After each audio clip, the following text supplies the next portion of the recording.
thank you for being here in Metropolis for the Superman celebration. I think you all know why you were here. You were here to see, listen to, be in the presence of a fabulous person and actor who has nearly 300 credits on IMDb. No, I didn't. 371. I only know that because my sister counted them.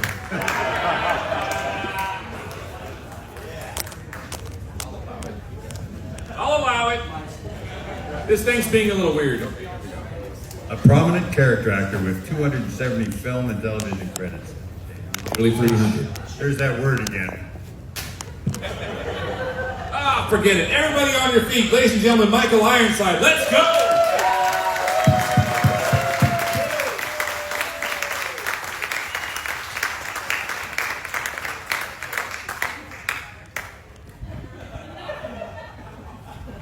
He's off his meds. I am certain that just about anybody here has a question, a comment, a compliment. Questions. I got the privilege and honor to be up here, so I go first. Here's the thing. I got two of them. One, there are whisper actors. I do a lot of this kind of thing, but I'll let you do it. Two, there's the guys that just come into the room and command. Three, there's the operatic trained, big, warm voice. And I don't know how you do all three at the same time, but it's awesome. Whisper actors are people who want close-ups. You know what I mean? They're usually not trained. They're too busy worrying about themselves. Like Chris Lambert, you know, the Frenchman. He does everything like... So they very rarely shoot him in a wide shot, you know, in a long shot. They have to cover him in close-up. I don't give a shit. I'm a well-trained... What's that? I was just counting. We're up to three S words. It's a product of our body. Damn, I'm not going to use the F word or anything. Flowery. No, I mean, literally, I'm well trained. I started off as a writer. I took acting lessons to help my writing. I had my first play produced when I was like 13, 14. It occurred to me when I was, I think I was about 19 or 20. A friend of mine had a play he'd written that was being worked up at an actor's workshop sort of thing, and I went to see him, his play in this actor's workshop thing. And there was an actor who got up, and he was a writer named William Saroyan, who wrote a play in 1938 called Hello Out There. And the opening lines in the play, the character's in a jail cell, and he says, "Hello out there," 18 times in a row. And I thought, wow, the guy did a pretty good job. And I remember sitting there watching this actor do this exercise, and I thought, he did it real good. That's not natural dialogue. And it hit me, how did William Saroyan know that he could write that, you know, for an actor? So I went up to the acting teacher afterwards, Eli Rill, and I said, "I'd like to take acting lessons." And he said, "Why?" And I said, "Well, I feel like I'm writing music and I don't play an instrument." You know what I mean? It's like, and he said, "Well, come on and join us," and stuff like that. And that, I studied with him for about 3 years. Then I'm from Canada. We have a thing called the National Film Board. And a woman named Janine Manatis, who passed away about 1.5 years ago, she came up from New York, from the Actors Studio under Lee Strasberg and stuff. And she organized a workshop at the National Film Board where you were going to take writers, directors, and actors and give them all the same training. It would change. Because in Canada, we were trained like the English, you know, where you stand up 3/4 of the audience, tighten your butt, and speak out. And it's not really naturalistic and stuff.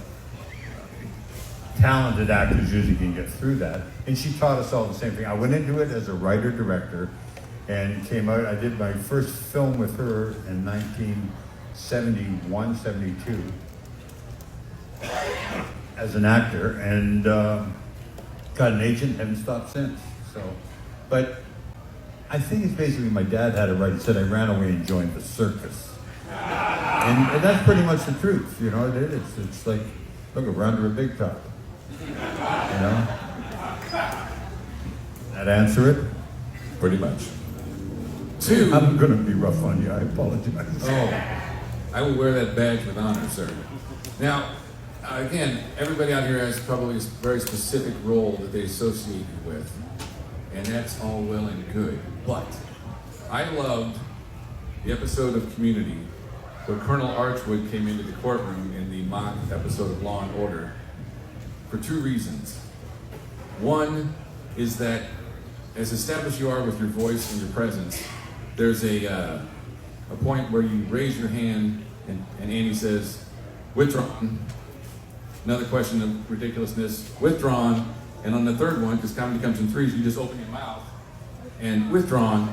You don't say a single word, and it's the most hilarious thing I've seen in years, and it's just in the background. It's so casual. And then you go ahead and just top it. Is there a question here? I'm just fanboying. No, doing Community was a lot of fun. I knew the writers and stuff, and they said they wanted. One of the writers said to me, he said, could you come on and maybe counterbalance Chevy in this one sequence? But you need somebody to play this authoritarian father figure, and it was a lot of fun. It really was. The scary thing is they basically don't use a script. That's all improv. Most of that dialogue that was on Community, it was. They would have an outline of dialogue, and then they would go off. They would just go off script, and most of the time when I'm going, because I have ADHD and I'm also slightly dyslexic, and so I learn my script front to back before I work, and I usually know my dialogue and everyone else's, so I can pay attention and not step on everyone's lines. So when they were running off script and doing all this, that was actually me going, oh yeah, right. Because I had no idea where we were in the scene. So does that mean that God bless your testimony? Was that your improv or was that the script? Possibly. I don't remember. That was 2012. 2012? Yeah. That was 13 years ago.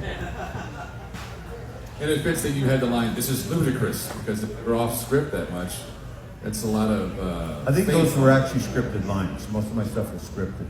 But it was just ludicrous that I would drop my own dialogue that they'd written whenever I could get a chance to open my mouth, because they would go off. They would just, I think 27 actors, and 17 of them in that one scene, and they're all making up their own dialogue and arguing and yelling and everything.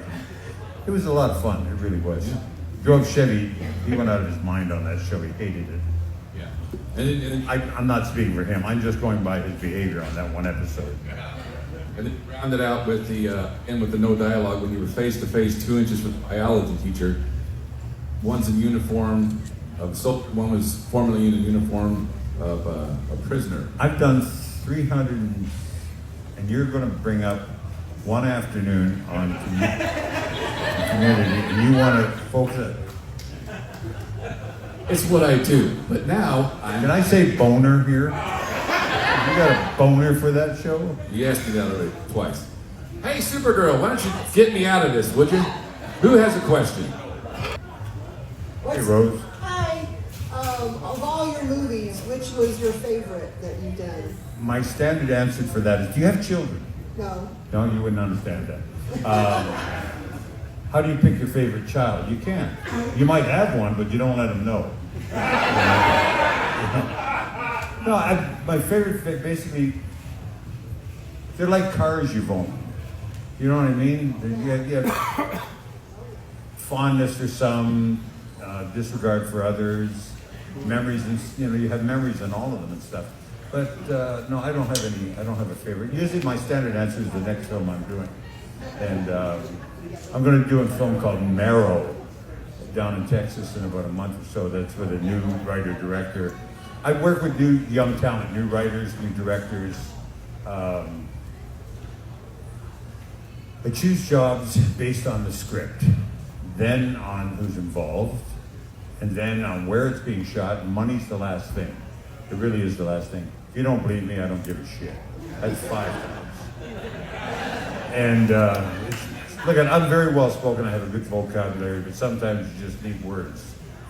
There's no word that really covers shit like shit does. But you understand? That's 7. Yeah. So, and Marrow is a first-time writer-director. Why do we have flies? Is there around? It's a first-time writer-director, and it's a wonderful script. They don't have a lot of money. It's being produced by a guy that I've worked with before, and John Keyes, and I'll go have a look. Work out with this guy and see how it goes. But is that a hallmark of your career? No, it's not a Hallmark film. I mean, No. I mean, It's about to take a it's chance a very on- scary film, take actually. a chance on something that has smaller budget, different people that are coming up. Look, I'm not bragging here. I get 3 to 4 job offers a week. I really do. Most of them are crap. Is that better than using the S word? It's okay. That's 1 crap and 7 shits. Okay. Hey. Yeah, most of them are crap. You get a good script and I read it, and if it's interesting and it's well done and stuff, then I'll get in touch with the writer director and talk to them, see what they have in mind. I don't really know how to answer that. And if they're good people, I end up working with them again. If we hit it off, you know how they say it takes a village to raise a child. It takes a village to make a film too. Very few. I've done like 370 films or something like that, and there's only maybe been 5 artists that I truly work with in that period. And the idea of an artist is where they go from a concept in their head through a medium and into the audience's mind with the least amount of distortion. You got Paul Verhoeven, Walter Hill, and a couple of others. Rob Barancano. I won't mention any more because the other ones I don't mention will get pissed off. Am I allowed to say pissed off? Okay. Oh crap. Yeah, if I enjoy it, I usually end up working with a director or a writer or a producer again. You know, it's a small community and stuff. It's hot here, isn't it? It's kind of close. Y'all got underarm deodorant on? Yeah. All right. Next question.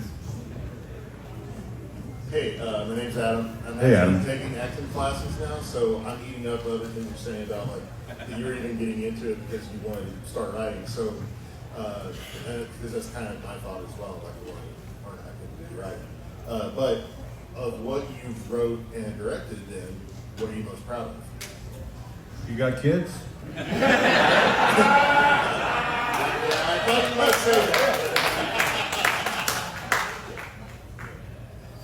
I can't answer that. All right. I love, how do I say this? My dad, like literally said, I ran away and joined the circus. And there's a thing that happens, it's like that familial feel when you're on a script, on a film or in a play or something like that, where that group of people only comes together once in a very unique way. And that's it. And if you get the privilege to do that, you'll understand what I'm talking about. And that's special. I have friends that, on both sides of the camera, mostly behind the camera, but I have friends that go back 50 years, 60 years, you know? Way back when I was starting with my writing plays and stuff. Do you all hear music? Oh, good. I don't take meds. But do you understand what I'm saying? It's, you know, well, good. If you're taking acting lessons, you know, just keep at it. It's great therapy. It really is. Because as far as I know with acting, the only good acting is, here's the way it was explained to me by Janine Manatis. She was my teacher for over 40 years.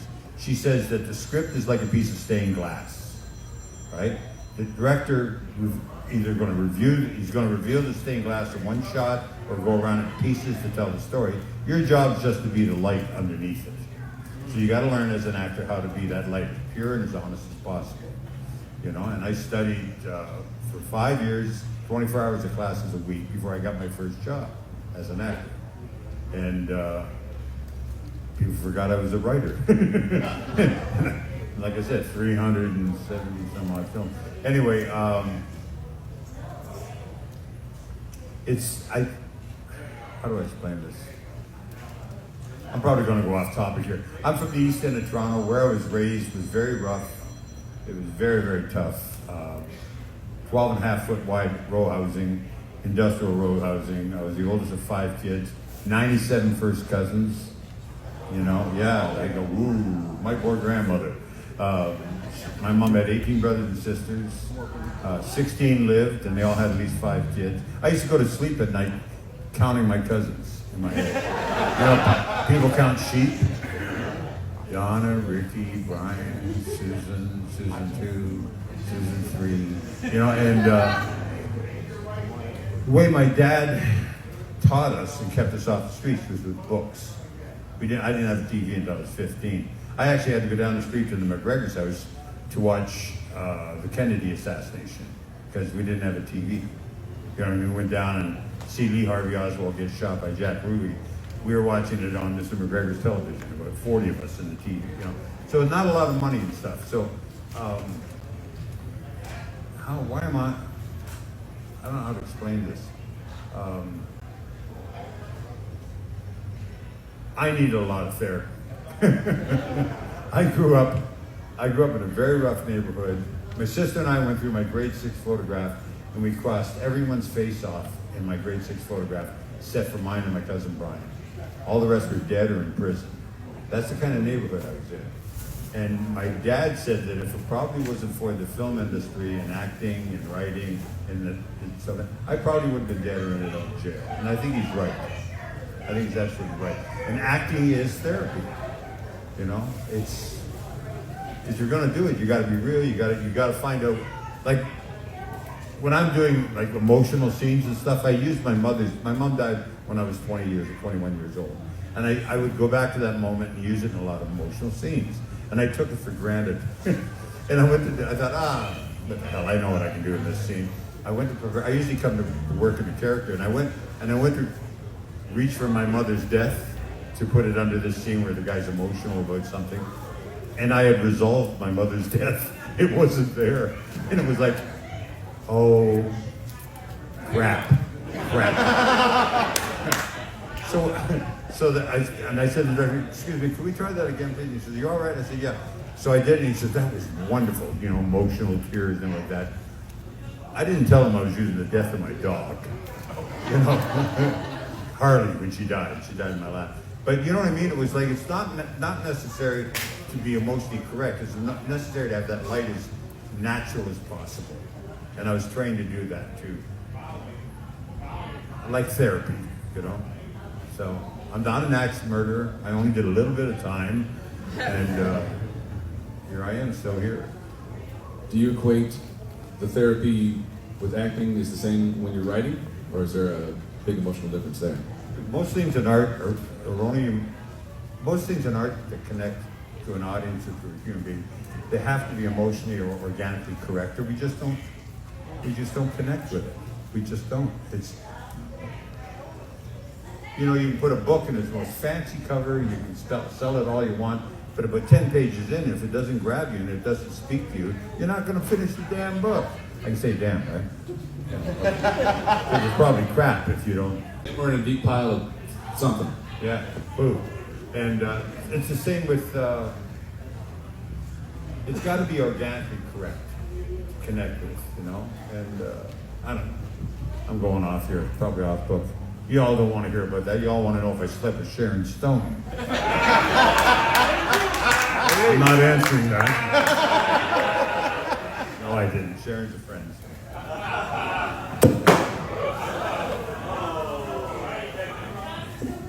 Gonna add prop comic. It's English breakfast tea. I'm sorry to ruin any, you know, rumors. Thanks, sure. All right. My name is Damon. First off, thank you so much for coming. Oh, there you are. And so one of your movies that I love, Hello, Mary Lou, Prom Night 2, is getting a deluxe treatment this year. And I was wondering, A, if you were going to be involved in any of the special features on that disc, and 2, what are your thoughts on the fact that this movie that was its own thing that kind of got shoehorned as a sequel to Prom Night has gained so much fans that it's almost more popular than the original? Did you understand that question? No, look at Prom Night 2, Hello, Mary Lou, was originally called The Haunting of Hamilton High.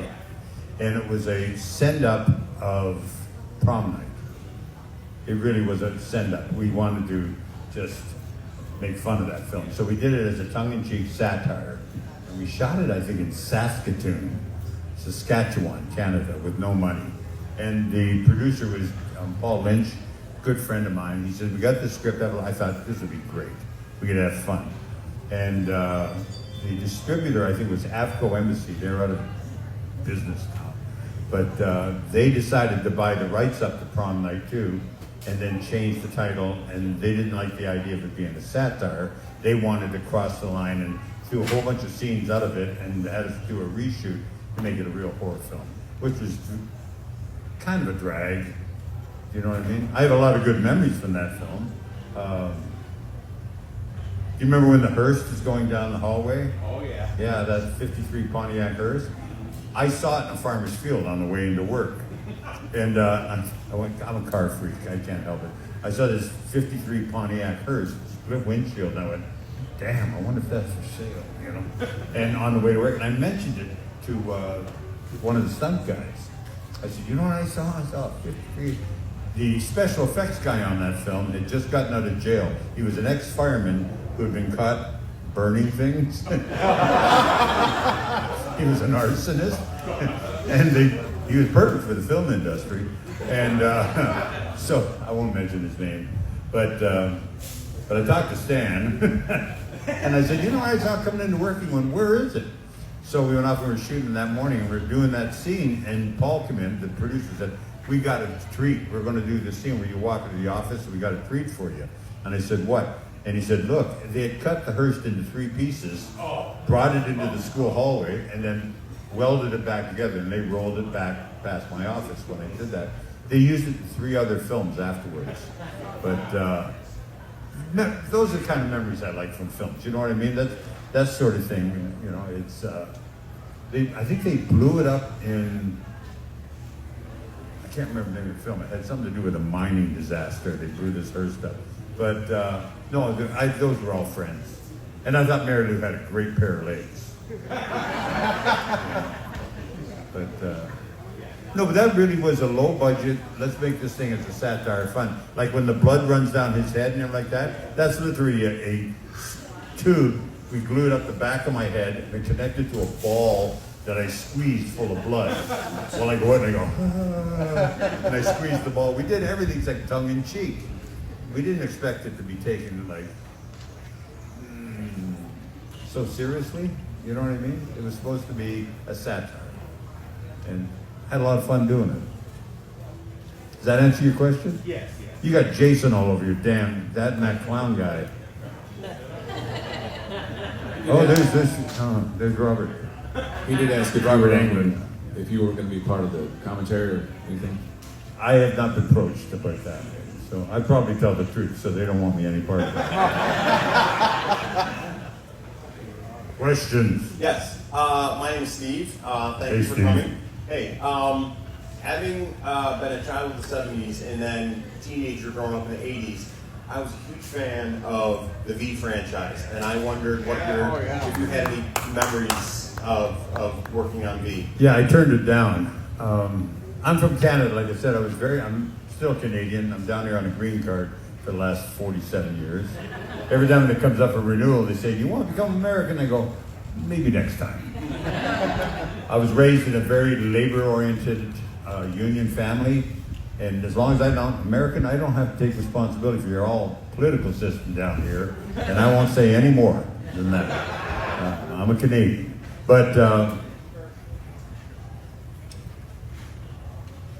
they said, I just got into Los Angeles. I got tired of, in Canada, in the 70s and 80s, American companies would come up, they'd pay these American actors fortunes. And Canadian actors would get scale plus 10, which was about $165 a day. Like in Scanners, I was hired for 1 day and they kept extending the character, and I ended up making $5,740 on that film. And 2 days before we ended the film, I was having dinner with, I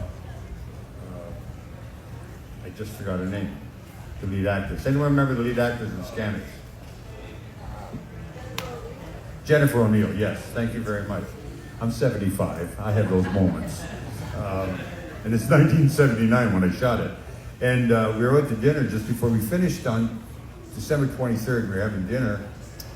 And she said, "What are you buying the crew for Christmas?" Her and her husband. She later shot the guy who was her husband. She shot him twice. He was a dog trainer about 4 years later. And shot him twice. So said he thought he was breaking and entering. I always questioned that explanation. But she said, what are you buying the crew for Christmas? And I said, buying the crew for Christmas? I'm trying to steal my damn wardrobe. And her husband said, why? What are you making on this film? And I said, around $5,700. And he said, a week?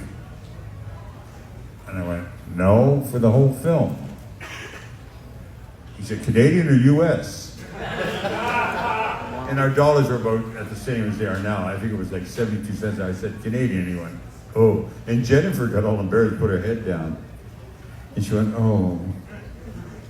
And I went,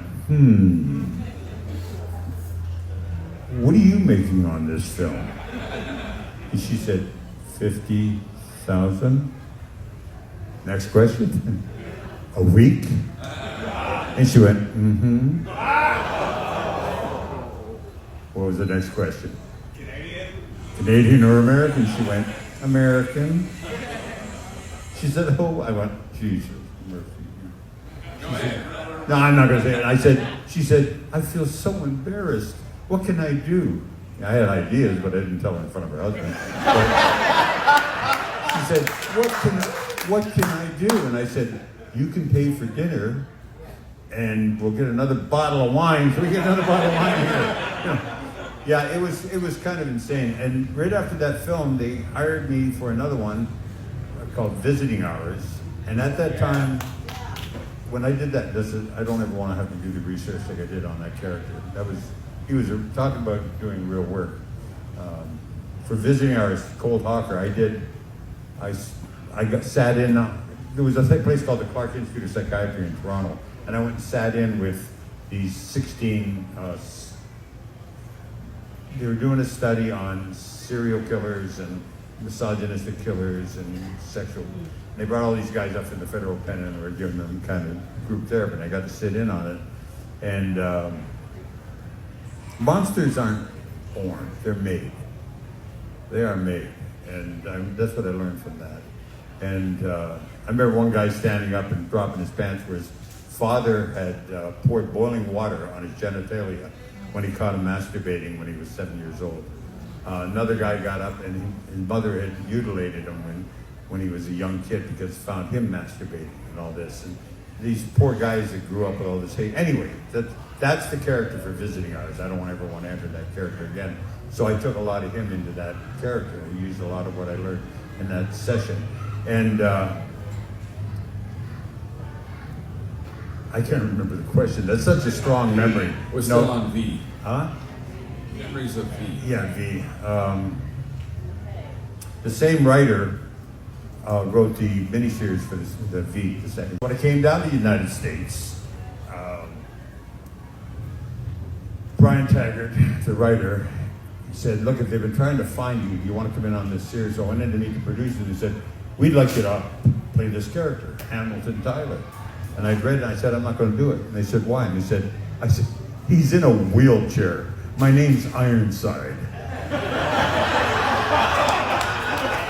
And they all looked at me, like, oh, And they said, well, damn, we were really hoping you'd do this.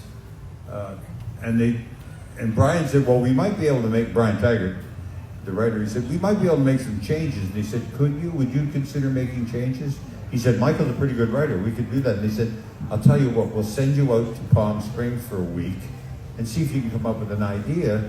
And, I'm from Canada, everything's like made with no money up there. And something I said. And sorry, go for me too. So Brian says, well, give us a week. And they sent us out to Palm Springs, this wonderful place just outside Los Angeles, to go to this health spa at the thing to write. But on the way out of town, we got as far as the suburbs and I'd already solved it. And I said, how about we make a character that can't give affection, can't accept affection. He's a war veteran. He can make a statement. I was newly sober at that time, and I knew a lot of vets that had gotten sober and who had a lot of things that they had to bury, and they didn't know how to feel anything without causing a lot of pain for themselves. So I thought, let's create this character. So we solved it before we got to the suburbs. And I turned to Brian, I said, why are we going to Palm Springs? We've already figured it out. He said, Michael, they're paying for a week in Palm Springs. We're going to Palm Springs. We'll figure it out in 6.5 days. Okay? And that's where Hamilton Tyler came from. Ham Tyler. Creating a character who can give affection and can't accept affection. And the guy that's in Total Recall is very similar, except he's more of a sociopath. They're basically the same, except one has empathy and the other one hasn't. One has the ability to feel and sits on it. The other one does not have the ability to feel. That sounds like a Suzuki. Suzuki 650, probably. I'm a motorhead. Am I right? It's a Suzuki? Yeah. Well done. 16 valves. I used to call them rice burners, and my dad told me that was racist. Hey, look at that, the rice burner. My dad said, you can't say shit like that. Number 9. There we go. You can't say crap like that. I got a quick question for you. No shit. Do you have difficulties? I think I asked you this morning in the autograph session. Deep, emotional characters. You just turn that on and off and walk away without any lingering effects. Are you interested in this kind of long-winded answers to things? Is that okay?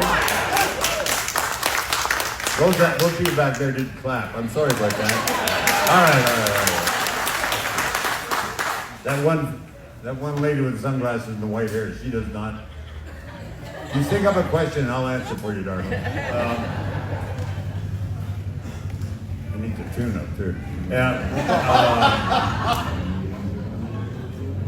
It does. God, motorhead. The way I was trained, and the method gets a bad name. I'm a method actor. I was trained by Janine Manatis. She was part of the 3 people you have to get by in the actor's studio to get to Lee Strasberg to get into the actor's studio. The other 2 were William Penn and Elia Kazan and her. And she came to Canada to have a child in 1968. She had Ethan, her son, and she decided to stay in Canada because she thought there was more opportunity for women at that time in Canada. And she started this acting class for writers, directors, and actors at the National Film Board. And she was my teacher for 5 years, 24 hours of classes a week. And what I learned is the first thing she taught me with method, is never make your work process somebody else's problem. That idea where people walk around in character and cause everyone to have a lot of problems with dealing with them. There's a few of those actors out there. So I learned to set my work and make my emotional choices before I go to work. And then I put like a raincoat over it, just to cover it. And I can drop that raincoat and go right into the character. And my oldest daughter has been on the film industry. She's been on set with me since she was 7 years old, and she's now a documentary filmmaker and a writer and some other things. She's in Nashville. I'm gonna go see her tomorrow. And she called the character that I walk around with, the raincoat, she called it Binky. Like a kid soother, like a Binky, like a dumb, can I say boob, dumb tit? Okay, those soothers they put in their mouth? That's a Binky. So she goes, because the characters I play, you can't walk around in that emotion all the time. It's kind of disgusting to have to deal with that emotional level, and it's exhausting, like this man is yawning here. And I'm very sensitive. Please don't yawn in front of me. I'll just talk to you now. It's just no. So I didn't realize I was doing an interview on a film that she was ADing, and they asked me questions, and they said something like, "Mr. Ironside, what would you do if there was a disaster tomorrow and you survived it and you got out and walked out and couldn't do film anymore?" I said, "I don't know. Maybe I'd teach art or something like that." And and it's on set interview, so and my daughter stepped forward and she said, "Mr. Ironside, they're going to need you on set in a few minutes." And I'm sitting there going on and waxing on about what would happen if I didn't act. And then finally she said, Mr. Ironside, they need you on set. And as I was walking away, she said, can I answer that question for him? I'm his daughter. She said, if there was a disaster tomorrow and he survived, he would crawl out from under a piece of cement, dust himself off, and walk to the nearest camera. Who you're interviewing is Pinky. Now I got to take him to set. And that's where I found out that she'd been calling this character that I walk around in when I'm working, Pinky. So that's the character, that's the raincoat I take off, that's the thing I drop when I'm working. But I usually lay all my work before I go to work. All the emotional choices, all those things. Because, I don't want to cause problems. If you're on set and you don't have a choice, you're going to lay your work down. Everyone's got to wait for you to get into emotion, get into all that stuff. That's an abusive situation. I guess Bill would run. I did a film called Extreme Prejudice, and we were shooting outside of this bank, and a whole bunch of this. God, I'm sitting there. I remember the first day I'm sitting there, and I'm beside Nick Nolte, Powers Booth, Maria Conchita Alonso, and the Ripper, Rip Torn, down at the end. And I'm going, how the hell did I get here? And Walter Hill's directing, right? And there's this scene where Bill Forsythe, he's the guy with the cigar in the film, walking around. He's also method. And Walter says, Bill, I want you to go around the truck here and do this and this and this. And the director said to him, and Bill said, I don't think my character would do that. And Walter said, what? And he said, emotionally, I don't think my character would do that. And Walter Hill's wonderful. He's like a cubby bear, he's got his glasses and his hat, and he looks like a big stuffed bear, like, he's got a bite though. And he says, oh what? He says, I'm gonna go to the craft service table and get a sandwich. I want you to work on what you just said to me, because I'm directing, I hired you, I'd like you to do, I said, I want you to think about that. And Walter went off to the craft service table, and we all looked at each other, because we all know the story of Walter Hill's first film. Did you ever see Gangs of New York? That was Walter's first film. He started his career writing for Sam Peckinpah and a whole bunch of directors, and his first film was Gangs of New York. And there's a scene in that where there's an actor named Tommy Waits. He was one of the leads in the gang. And they're about 2 weeks into the film, and Walter went up to Tommy Waits and said, look, we're coming down the subway platform, and I want you to do this and this and this. And Tommy Waits turned to Walter and said, I don't think my character would do that. And Walter said, no, you don't understand. I hired you, I wrote the script, I'm directing the film, this is what you're going to do. And he goes, nah, I don't think my character would do that. He says, I'm going to ask you again. He says, don't bother, I'm not doing it. He said, you're fired. Take his wardrobe off now. He stripped his clothing off him on the subway platform. He said, get off my set now. He said, you can't do that. He said, get him off my set now.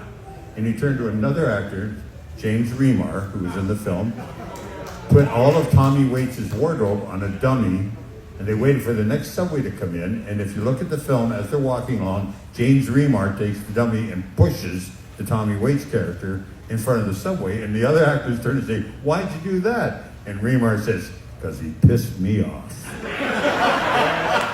Back to Extreme Prejudice, where Bill's walking around going, with his cigar in it, going, I don't know if my character would do that. So we all sit there, and we, Powers and I and Nick, we all know the story, so we tell him the Gangs of New York story about about Tommy Waits. And, it's rain. There's approval. And so we tell Tommy Waits this story. We're in El Paso, Texas, outside a place called Childress, Texas. We tell him the story about Tommy Waits getting pushed in front of a subway, and Bill listens to us, and we're being serious. We're trying to give this man an insight into who Walter Hill is. And he sat there, and God love him, Bill says, well, there ain't no subways in El Paso. Clever answer, right? Walter covered 20 yards in a blink of an eye and got right up to him. He said, listen to me, asshole. I will dig a goddamn subway for you if you don't do as you're told. And Powers Booth, Rip Torn, and I all went and walked away because Walter was telling the truth, He did as he was told for the rest of the film. Why did I tell that story? What was the question? Oh, it's about Ham Tyler. I have no idea how I got there. Thank you for going there. Another. Questions?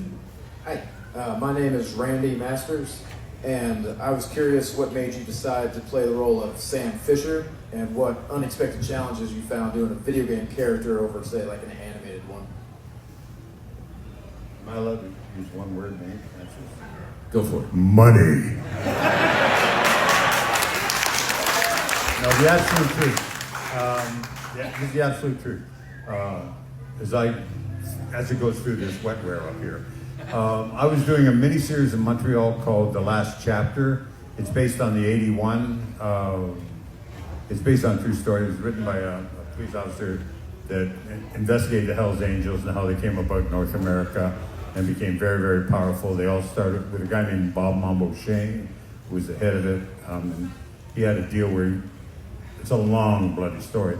But I'm playing that character, but in fiction, called the Triple Sixers. And we were shooting it, and I had a weekend off, and this guy came, the producer came to me and said, there's a company called Ubisoft. They're a video game company, and I went, I'm not a gamer, I don't know shit about games. Number 9, and where is that? 10? 10. Ah, right. Who's counting? Shit. For the love of Christmas, somebody's recording this, right? So, they came to me and they said they've got this video game they want you to be a part of and stuff. And so I talked to the guy, and my idea of games is like Pong, you know, beep, beep. I think they want to give me do a narration on this thing, right? I said, okay, I'll do it. They gave me the offer on it, and I went, ugh. My wife heard, she goes, you're doing it. And they said, well, there's a script. So this is way back in the mid-'80s. By the way, Ubisoft is French slang. Ubi is Parisian slang for poo. Or what's that word I've been using? Yeah. Everybody now. Right, that's what it is. So Ubi is poo, and so it's soft. Ubisoft is soft shit. That's what that Ubisoft means. So, because Alfred Jarry was a French playwright. He wrote a play back in the 30s called Ubu Roy, which means King Turd, you know. It was a send-up of the fascist movement that was going on in Paris at the time. Anyway, so they offered me this, and they showed me the script. And they're all kind of techno nerds. There was 5 owners of the company on Splinter Cell. And, you know, and they're all kind of like, and the script was god-awful. It was horrible. The acting in the theater in it is like about 10% of the actual game. You know what I mean? Tune-up? I have no idea. Needs a tune-up, though. But, so I read it and I said, look at this, it's god-awful. And they're all techno droids. They're got, like the actors, the dialogue was, I am going to kill you. The other character says, no, you're not. And the other one goes like, yes, I am. No, you're not. And I said, this is not dialogue. Where do you guys live in? Like under a table somewhere? So they said, would you rewrite it? Would you think about doing that? And I went, okay. So they let me rewrite the characters, rewrite all the stuff in the first game. And then I said, well, if you're going to do this, let me help you hire the actors. So we met all the actors, because voice work and stuff like this, very rarely do you get to meet the other actors. You basically do everything in a sound booth. So we all met, we rehearsed for a day, and then we shot. And it was a success. The game was quite a success, the first game. The stock, I think, was $1.27 Canadian, a share at that time. At the end of the second game, it had quadrupled. It was up around $87. And I don't want to go into it, but it's a long story, how they wanted to give me a stock option on it rather than pay me, and the union wouldn't let me do it. But the great thing about the game was Sam, I was allowed to create again like that Hamilton Tyler guy from V. Somebody whose family, I said, if we're going to do any more of these, I'd like could it be possible that his family is dead, that he's, and I used a line in the thing that a vet told me in an AA meeting.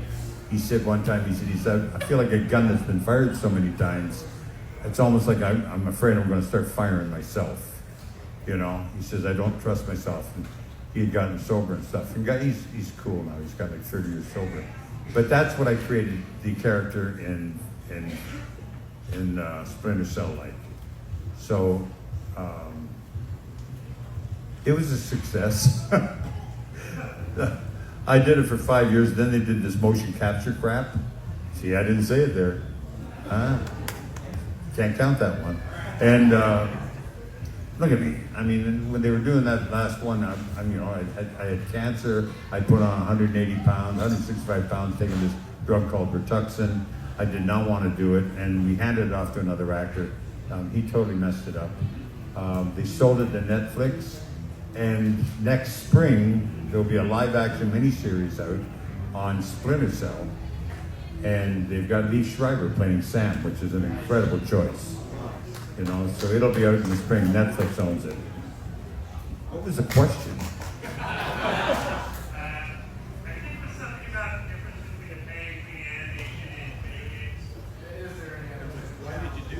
Money. Money was the answer. Yes. That's a good way to go with the next questions because we got about Hold 5 minutes. on. Those 5 owners of that game, one I dealt with very well was Stefan. Remember, these are poor guys that had no money. They had 2 floors in a factory in Montreal at the time, from Paris, right? They ended up buying the factory, buying the building beside it. They ended up buying another one in Toronto and another one in Los Angeles. The 4 of the owners now live on islands in I think it's in the Singapore archipelago. You know, they sit around in lotus positions all day, contemplating their butts. And Stefan is still there. He's still the kind of creative force behind Ubisoft. But that company had nothing going until Splinter Cell. So it's good to see something grow. They employ, I think, close to 11,000 people worldwide now. Isn't that kind of cool? Yeah. Maybe one more. Why? Are we running out of time? Is there somebody else going to speak? Check this. We got a little window. Anytime if you guys want to hang out, I'll talk all bloody day. So If you go down the autograph area, you're going to have a personal treat when you talk to him then. So that's your caveat. questions. I was actually curious, Mr. Ironside. No, Mr. Ironside's my dad. I'm Michael. Actually, my question's from your 1997 film Starship Troopers. I was wondering if you could go ahead and quote your number 1 rule for us. My number 1 what? Your number 1 rule for your cadets. Oh, about marriage. No, for your cadets from Starship Yeah, it's about Troopers. marriage, you asshole. Everyone fights, nobody quits. You're obviously not married.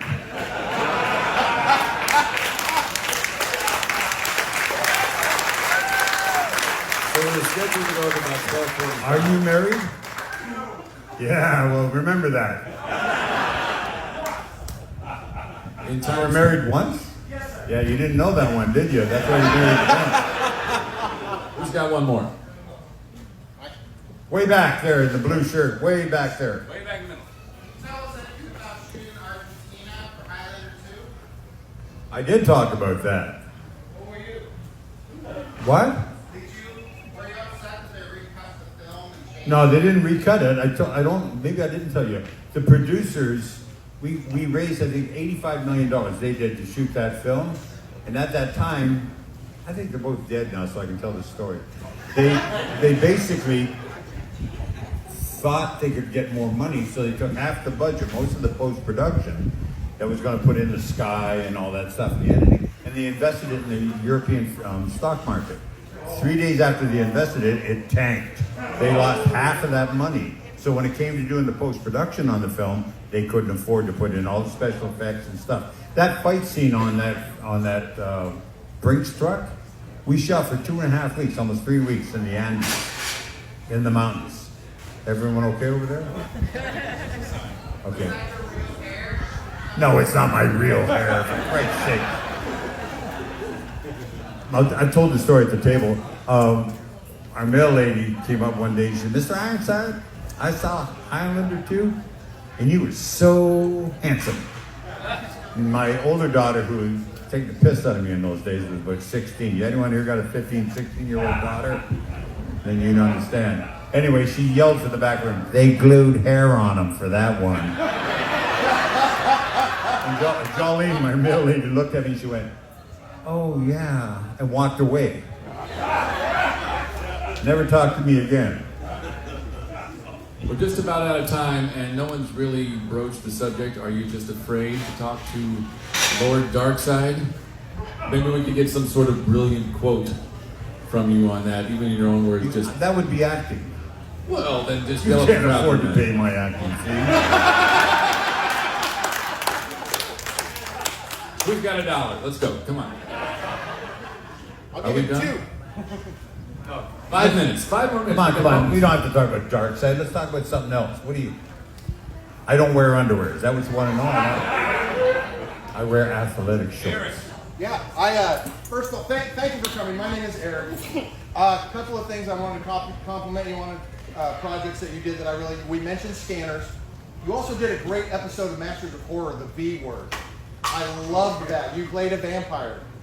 Oh, those are like Tales of the Crypt, Master of Horror. Yes. Yeah. Those are all friends. Absolutely loved that episode. Is that the one I played the gay vampire? It was. Yeah, I broke my. I ended up having the surgery after it. You remember when he comes out of the coffin? Yes. He come out straight, right? Yeah. I did that in the first take. I popped one of my vertebrae in my back. Oh man! I'd already broken it before, and I had these spacers in. And doing it, that look on his face when he comes out, he goes ah. That's when the thing slipped out. I had to go to surgery. I had to go back and get surgery and put it back in. But yeah, that was a lot of fun. I really enjoyed that. And as far as staying within the theme of Superman and DC Comics, you gave one of the best Batman line deliveries ever in Batman the Animated Series when you played the older grizzled Dark Knight. The line where you said, "My boy, you don't get it. This is not a mud hole. This is an operating table, and I'm the surgeon." I remember watching that and just hearing that. Wasn't that Batman Bizarro? It, If I remember right, I don't remember doing a real Batman. I think I played Batman Bizarro. Well, it and was I'm sorry, I killed Superman in that one. but no, it was an episode of the animated series, and I have to say that was.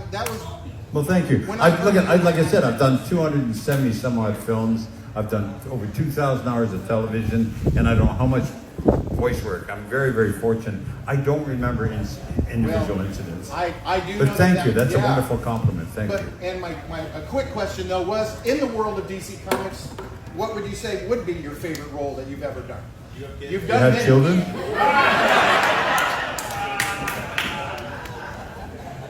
I don't. Now ask him if he's been married. No. John, even you know that. Quick question. Way back there. Hello, Christopher, longtime fan. Is there a movie that you've always wanted to be in, but never got the chance to do? Yes, there was Dune. My grandfather was a member of the 101 or 110, I can't remember, Writers Association. And they were the ones behind Sci-Fi Magazine. That was a club letter that was written back in the 30s and stuff like that. It was like people like A.J. Vaught, who wrote the Slant series, Robert Heinlein. They were all members of that club. And they wrote letters to each other, stories back and forth, because they weren't thought to be literature, good literature. They were sci-fi. They were kind of shunned and stuff until the 50s. So Sci-Fi Magazine was part of that. And what was the question? The movie that you Oh, wanted a to be in. roll. So I read Dune out of a shoebox. I literally read it. My grandfather, Frank Herbert, sent it to my grandfather, Finley Ironside, and said, Jock, it literally says on the front page on a mimeograph, copy of the script, it says, Jock, could you have a look through this and see if you can find any bugaboos? Bugaboos. Signed, Frankie. And so I read Dune out of a shoebox, and the Keeve character, the ecologist, much larger character in that original draft and stuff. But when I read that, Gurney Halleck was a character, if you've ever read the original books, he was a warrior that could play the lute and make the angels cry. He was manic depressive. I got all emotional, and absolute true story. So I think it was 1984, 85. I was given the opportunity by Rafael de Laurentiis to play Gurney Halleck in the original Dune. She said, I'm doing this film Dune. Is there anything you want to do in this? And I said, I'd love to play Gurney Halleck. She says, it's yours. You were made to play Gurney Halleck. And we got all ready to go. And the original cast was Marlon Brando was going to play the Duke Atreides. He was going to play the, Max von Sydow was going to play the Duke Atreides. Jane Fonda was going to play Jessica. Marlon Brando was going to play. We were all lined up to do this. And God love her, Jane's larynx started bleeding about 3 weeks before we were supposed to go to camera. And so they had to shut it all down. She had to go in and have surgery. She was having problems with her throat and everything like this. And I remember having dinner with Max von Sydow, and he says, this is horrible. We're all waiting for one situation, blah, blah, blah. And Raphael called up and said, I don't know what we're going to do. We've got her under contract. We've got to wait for her to heal. I've got problems. Marlon Brando looks like he's going to quit. And I said, do you think it's going to go? And then I've got another offer. And she says, no, I don't think so. So I got an opportunity to go off, and I went off to do Extreme Prejudice with Walter Hill in El Paso, in Childers, Texas. 3 weeks into shooting, Raphael calls up and said, we're a go. We're going in Mexico City. Can you come and do this character? And I said, I can't. She said, what do you mean you can't? I said, I'm already on a film. He told me it was going to be 6 months or something like that. She goes, I'm sorry. They didn't want to rewrite the script, so they split the Gurney Halleck and the Duncan Idaho character. They rolled them together into one character, and they had Gurney be a very small character, and they gave it to an English actor that was going to play one of the Siths, you know, the guys that are snorting all the red dust from the planet and stuff like that, who was played by an unknown British actor named Patrick Stewart. So I'm responsible for Patrick Stewart coming. So anyway, that's how it came about. So I never got a chance to play Gurney Halleck, you know. And the latest one, which I think is a brilliant rendition of the book Dune, the latest, Gilles Villeneuve's Dune is brilliant. And I'm way too old to be anything part of that film. But that's the character. That's the one I always wanted to play, and I never got a shot. I always wanted to play Gurney Halleck. Does that answer your question? Yeah. What about it? You like making that movie? That's kind of a dumb question. Who asked that question? No, it's not a dumb question. Yes, I did like making that film. Yeah, I did. It's too long a conversation. We don't have enough time. We got one more question, and it better be a doozy. All the pressure's on you, sir. It's a doozy question. In Starship Troopers, was there a scene that was like the most challenging, or one that took the most retakes to get it just right? I'll tell you something interesting about that. Paul, we shot it for 6 months. Starship Troopers. Y'all seen Starship Troopers? Yeah. Ladies and gentlemen, thank you for being here in Metropolis for the Superman celebration. I think you all know why you were here. You were here to see, listen to, be in the presence of a fabulous person and actor who has nearly 300 credits on IMDb. No, I didn't. 371. I only know that because my sister counted them.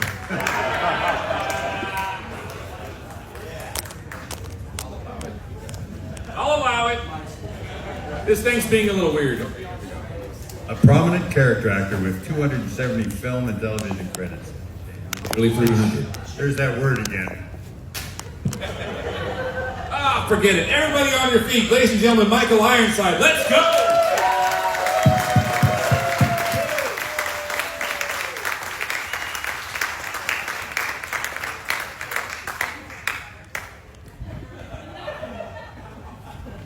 He's off his meds. I am certain that just about anybody here has a question, a comment, a compliment.